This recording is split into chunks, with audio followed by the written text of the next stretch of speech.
Apa yang menyebabkan Rasulullah Shallallahu Alaihi Wasallam, sang teladan kasih sayang yang dikenal sangat pemaaf, menyatakan telah memaafkan seseorang, namun beliau dengan sangat berat hati meminta agar orang tersebut tidak lagi menampakkan wajah di hadapannya? Apa sebenarnya yang dilakukan oleh pemuda ini, seorang mantan budak bertubuh perkasa, hingga kehadirannya mampu mengoyak kembali luka trauma di hati sang Nabi? Inilah kisah tentang Wahsy bin Harb, pria yang berada di persimpangan antara kebencian terdalam dan hidayah yang tak terduga. Sebelum kita menyelami lebih dalam, mari kita dukung syiar dakwah ini dengan cara klik tombol subscribe, berikan like pada video ini, dan bagikan kepada orang-orang tercinta agar keberkahan ilmu ini mengalir luas. Kami juga sangat ingin menyapa sahabat semua. Dari daerah mana sajakah sahabat menonton video ini? Silakan tuliskan di kolom komentar agar kita bisa saling mengenal dan mempererat ukhuwah di ruang digital ini. Terima kasih. Dari sebuah bayang-bayang di padang pasir, seorang pria bertubuh legam dengan otot yang menonjol seperti akar pohon tua, memegang sebuah tombak pendek yang ujungnya telah diasah hingga mampu membelah angin. Ia adalah Wahsy bin Harb al-Habsyi, seorang budak yang hidup dalam jeruji perbudakan Mekah, namun memiliki ketangkasan yang ditakuti oleh lawan manapun. Wahsy bukan seorang politikus Quraisy, bukan pula bangsawan yang peduli pada urusan agama baru yang dibawa Muhammad. Baginya, hidup adalah tentang satu hal, kemerdekaan. Dan kemerdekaan itu, ironisnya, harus ia beli dengan darah seorang pahlawan besar yang dijuluki Singa Allah, yakni Hamzah bin Abdul Muthalib. Dalam riwayat yang dinukil oleh Al-Qadhi Iyad dalam kitab Asy-Syifa, serta Imam Ibnu Ishaq dalam Sirah Nabawiyah, kita mendapati sebuah skenario gelap yang disusun oleh kebencian. Hindun binti Utbah, seorang wanita yang hatinya terbakar api dendam karena ayahnya, saudaranya, dan pamannya tewas di tangan kaum muslimin dalam Perang Badar, melihat Wahsy sebagai instrumen pembalasan yang sempurna. Di sisi lain, Jubair bin Mut'in, tuan dari Wahsy, memberikan tawaran yang tak mungkin ditolak oleh seorang budak. Jika engkau berhasil membunuh Hamzah sebagai balasan atas kematian pamanku, Tu'aimah bin Adi, maka engkau adalah orang merdeka, kata Jubair. Inilah yang memacu adrenalin Wahsy. Ia berangkat ke medan Uhud bukan untuk membela berhala, melainkan untuk menebus dirinya sendiri. Saat genderang perang Uhud bertalu-talu, Wahsy tidak terlibat dalam hiruk-pikuk pedang yang beradu di garis depan. Ia bergerak seperti bayangan di balik bebatuan bukit Uhud. Matanya yang tajam mengunci sosok Hamzah bin Abdul Muthalib yang sedang bertempur dengan perkasa, menebas setiap musuh yang menghalanginya. Wahsy berkisah dalam riwayat yang otentik, "Aku melihat Hamzah merobek barisan pasukan seperti onta yang sedang mengamuk. Aku pun bersembunyi di balik batu dan pohon, menunggu ia mendekat ke arahku. Ketika jarak sudah ideal, Wahsy menggenggam tombaknya, membidik dengan presisi yang mematikan, lalu melepaskannya. Tombak itu melesat, menembus bagian bawah perut Hamzah hingga tembus ke belakang. Sang Singa Allah terjatuh, namun sempat berusaha bangkit menuju ke arah Wahsy sebelum akhirnya napas terakhirnya dilepaskan sebagai syuhada terbaik. Namun kegelapan tidak berhenti pada kematian. Hindun binti Utbah yang mendengar kabar itu segera mendatangi jasad Hamzah. Dalam puncak kemurkaan yang tak terkendali, jasad Hamzah dirusak secara keji. Jasadnya dibelah, hatinya dikeluarkan dan dikunyah oleh Hindun sebagai simbol pemuasan dendam. Ketika perang usai dan Rasulullah berkeliling meninjau para syuhada, beliau tertegun di depan jasad pamannya. Air mata beliau menetes, membasahi pipi yang mulia.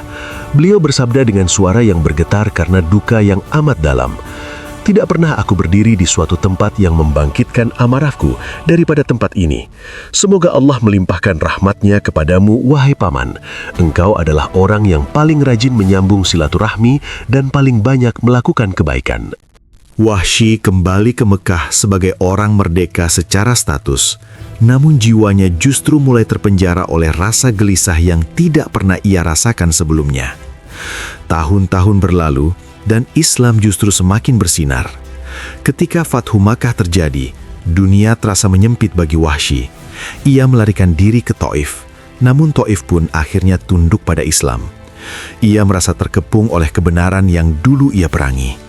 Disinilah dialog batin dan dialog sejarah yang luar biasa terjadi. Wahsy berada di titik nadir keputusasaan, menganggap dosanya terlalu menjulang ke langit untuk bisa dimaafkan oleh seorang manusia bernama Muhammad, yang pamannya telah ia hancurkan jasadnya secara tragis. Dalam kegundahannya di pesisir pantai, sang istri yang telah melihat cahaya kebenaran mencoba meyakinkan Wahsy. Ia datang menghadap Rasulullah, membawa pertanyaan yang mewakili suara hati setiap pendosa besar di muka bumi ini. "Wahai Rasulullah, suamiku memiliki dosa yang sangat besar. Jika ia masuk Islam dan bertaubat, apakah ia akan diampuni?" tanya sang istri dengan penuh harap. Rasulullah yang diutus sebagai rahmat bagi semesta alam menjawab dengan ketegasan wahyu bahwa Allah memaafkan semua yang telah lalu jika manusia mau berserah diri dan bertaubat. Namun, Wahsy masih ragu. Ia berkata kepada istrinya, "Apakah Muhammad tahu bahwa yang kau maksud adalah aku? Mustahil aku diampuni setelah apa yang kulakukan pada Hamzah." Sang istri kembali menghadap Nabi, dan kali ini ia berterus terang bahwa suaminya adalah Wahsy, sang pembunuh Hamzah. Seketika itu, suasana menjadi hening. Wajah Rasulullah berubah. Beliau menundukkan kepala. Luka lama itu kembali terbuka. Namun di saat yang sama, langit tidak membiarkan keraguan menghalangi hidayah. Turunlah firman Allah yang abadi dalam surat Az-Zumar ayat 53. "Katakanlah, wahai hamba-hambaku yang melampaui batas terhadap diri mereka sendiri, janganlah kamu berputus asa dari rahmat Allah. Sesungguhnya Allah mengampuni dosa-dosa semuanya. Sungguh, Dialah yang Maha Pengampun, Maha Penyayang." Mendengar ayat ini, runtuhlah tembok kesombongan dan ketakutan dalam diri Wahsy. Ia menyadari bahwa kasih sayang Allah jauh lebih luas daripada samudra dosa yang ia perbuat. Dengan hati yang gemetar, ia datang menemui Rasulullah untuk bersyahadat. Di hadapan Nabi, pria kekar itu bersimpuh, melisankan janji setianya kepada Allah dan Rasul-Nya. Rasulullah menerima keislamannya, namun sebuah permintaan manusiawi keluar dari lisan beliau yang mulia. "Wahai Wahsy, aku telah memaafkanmu, namun jika engkau mampu, janganlah perlihatkan wajahmu lagi di hadapanku, sebab setiap kali aku melihatmu, aku teringat pada pamanku Hamzah, dan itu membuat hatiku teriris." Wahsy menerima permintaan itu dengan kepatuhan yang luar biasa. Ia sadar, maaf telah ia dapatkan, namun memori tentang luka tidak bisa dihapus begitu saja. Sejak hari itu, Wahsy hidup dalam bayang-bayang cinta yang sunyi. Ia mencintai Nabi, namun ia menjaga jarak agar tidak menambah duka pada hati sang kekasih Allah. Ia menghabiskan hari-harinya dengan penyesalan yang produktif, bertanya-tanya dalam hati, bagaimana cara aku menebis dosa ini? Bagaimana cara aku menggembirakan hati Nabi yang telah wafat tanpa pernah lagi melihat senyumnya untukku? Kesunyian hidup Wahsy bin Harb setelah memeluk Islam adalah sebuah periode introspeksi yang sangat mendalam. Meskipun ia telah resmi menjadi bagian dari umat Muslim, ia membawa beban moral yang tidak ringan. Setiap kali ia mendengar nama Hamzah bin Abdul Muthalib disebut di masjid atau melihat para sahabat lain bercengkrama dengan Rasulullah SAW, Wahsy hanya bisa menunduk dan menjauh. Ia adalah seorang mukmin yang terasing di tengah keramaian karena rasa malunya kepada sang Nabi. Rasa bersalah itu tidak membuatnya lari dari agama, justru menjadi bahan bakar yang membakar semangatnya untuk melakukan sebuah aksi penebusan yang setimpal. Waktu terus bergulir hingga tibalah saat yang memilukan bagi seluruh umat Islam, wafatnya Rasulullah SAW. Wahsy terpukul hebat. Salah satu penyesalan terbesarnya adalah ia tidak pernah lagi bisa menatap wajah teduh Rasulullah karena permintaan beliau agar Wahsy menghindar. Kini, kesempatan untuk mendapatkan ridho visual dari Nabi telah tertutup selamanya di dunia. Namun di tengah kedukaan itu, muncul pergolakan hebat di Jazirah Arab. Kepemimpinan beralih ke tangan Abu Bakar As-Siddiq dan ujian besar melanda dalam bentuk munculnya nabi-nabi palsu yang mengancam stabilitas iman dan negara. Ancaman terbesar datang dari Bani Hanifah Diyamamah yang dipimpin oleh Musailamah Al-Kazab.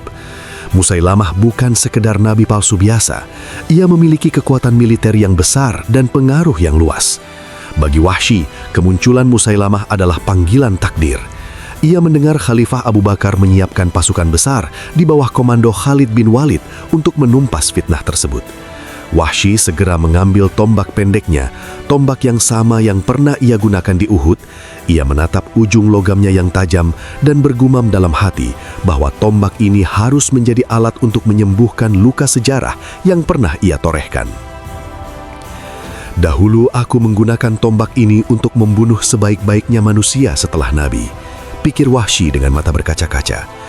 Maka demi Allah, aku akan menggunakan tombak ini untuk membunuh seburuk-buruknya manusia yang menghina agama Allah. Dengan tekad bulat, ia berangkat menuju padang Yamamah.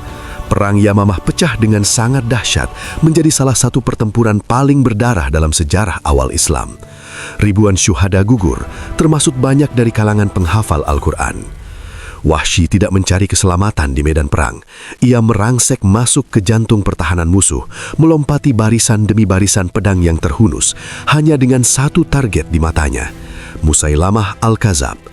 Di tengah kecamuk debu yang berterbangan, Wahsy melihat sosok nabi palsu itu berdiri dengan angkuh di celah sebuah dinding kebun yang dikenal sebagai Hadiqatul Maut atau kebun kematian. Wahsy mengambil posisi, mengunci targetnya dengan konsentrasi penuh sebagaimana yang ia lakukan bertahun-tahun silam di Uhud. Ia menarik nafas dalam-dalam, mengalirkan seluruh doa dan penyesalannya ke ujung jemarinya, lalu melepaskan tombaknya.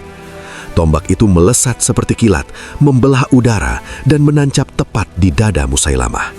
Di saat yang sama, seorang prajurit Ansor bernama Abu Dujana juga menyerang Musailamah dengan pedangnya. Nabi palsu itu pun tersungkur dan tewas seketika. Kabar kematian Musailamah meruntuhkan moral pasukan lawan dan membawa kemenangan bagi kaum muslimin. Wahsy berdiri di depan jasad musuh Allah itu, namun tidak ada keangkuhan di wajahnya.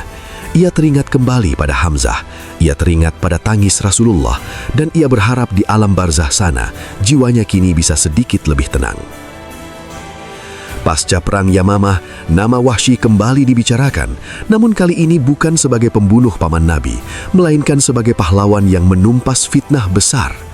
Meskipun demikian, Wahsy tetap memilih jalan hidup yang sahaja dan penuh kerendahan hati. Ia melanjutkan hidupnya dengan berpindah ke wilayah Syam, Suriah, dan menetap di Homs. Ia menghabiskan sisa usianya berdakwah dan terus memohon ampunan Allah.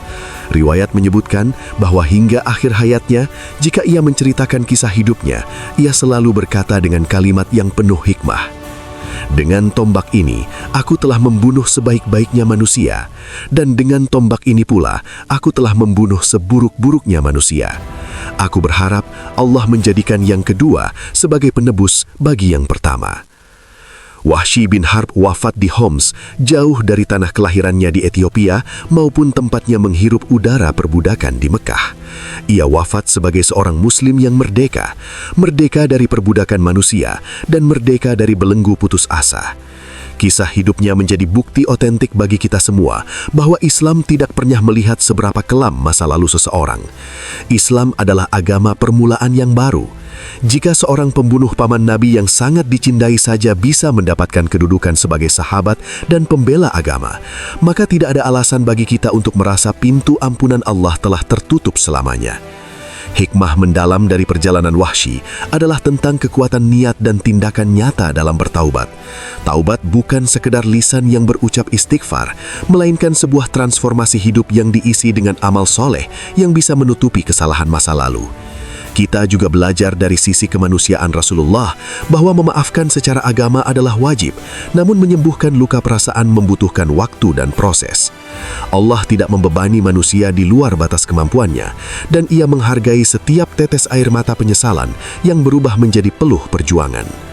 Semoga kisah Wahsy bin Harb ini menjadi cermin bagi kita untuk selalu optimis terhadap rahmat Allah. Sebesar apapun dosa kita, rahmat Allah selalu selangkah lebih depan untuk menyambut hambanya yang pulang.